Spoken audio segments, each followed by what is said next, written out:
Hello guys, for today's video ay gagawa tayo ng palabok. Ganito lang pala guys kadali magluto ng pansit palabok. Masarap na, mura pa. Pwedeng pang merienda at pang occasion. First guys ay ibababad muna natin ang ating pansit palabok sa tubig hanggang sa ito ay lumambot. At habang nakababad ang ating pansit palabok, tayo ay maghihiwa na ng ating mga kailangan. Sobrang gusto ko ang pansit palabok, lagi nga akong bumibili sa kanto namin. Nalaman ko na sobrang dali lang pala magluto ng palabok. Nilagay ko nga pala guys ang atswete sa mainit na tubig. Kasi ito ang magpapakulay sa ating palabok.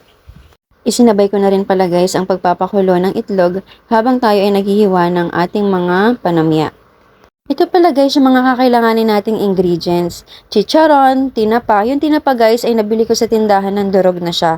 Bawang, sibuyas, spring onion, chicken cube, and atswete. Meron din tayo ditong tokwa and cornstarch. Next guys ay ipiprito natin ang ating mga tokwa.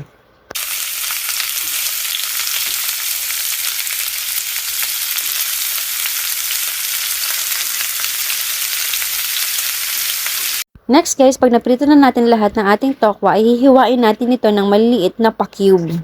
Sa paggawa ng sauce guys, ay magigisa lang tayo ng bawang at sibuyas. And then ilalagay na natin ang ating dinurog na tinapa. Ito guys na nabili ko na durog na tinapa sa tindahan ay maalat siya. Kaya kung magluluto kayo ng pansarili, mas maganda na yung totoong tinapa na lang talaga yung ilagay nyo guys. Pero kung ipambibusiness nyo guys, mas makakatipid kayo dito. Nilagay ko na nga din pala guys yung tokwa at tinurog na chicharon.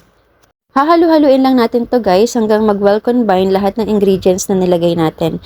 Next guys ay ilalagay na natin ang ating atswete.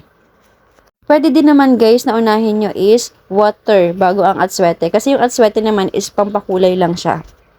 Next guys ay naglagay na ako ng water.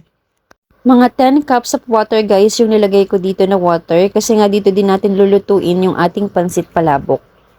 Naglagay din pala ako dito guys ng konting paminta. Mekos-mekos lang natin to guys hanggang sa kumulo siya. At nang kumulo na nga siya guys ay nilagyan ko siya ng tinunaw na cornstarch. Ayan, lumalapot na siya dahil sa cornstarch na nilagay natin. Kapag ganito na siya kalapot guys, pwede na natin ilagay ang ating binabad na pansit palabok. Ganito guys ang itsura ng ating pansit palabok after 1 hour. Pero syempre hindi pa yan luto, kaya naman lulutuin natin siya sa ating sauce. Hahalo-haluin lang natin to guys hanggang ma-absorb ng ating pansit palabok ang ating sauce at para ito din ay maluto. Mas okay guys kung ibababad mo yung pansit palabok sa mainit na tubig para ito ay lumambot na. At nang maluto na guys ang pansit ay naghalo ulit ako ng isang pack ng chicharon. At habang kami ay nagluluto, merong isang batang maliit na nanonood. Ang taya. Mama, ang sarap naman yung naluto nyo.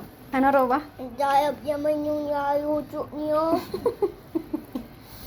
Ito na nga pala guys ang ating finished product. Nilagay ko na rin yung natitira nating chicharon, itlog, and spring onion.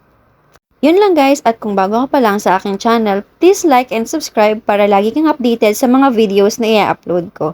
Thank you for watching. Thank you Lord sa lahat ng blessings.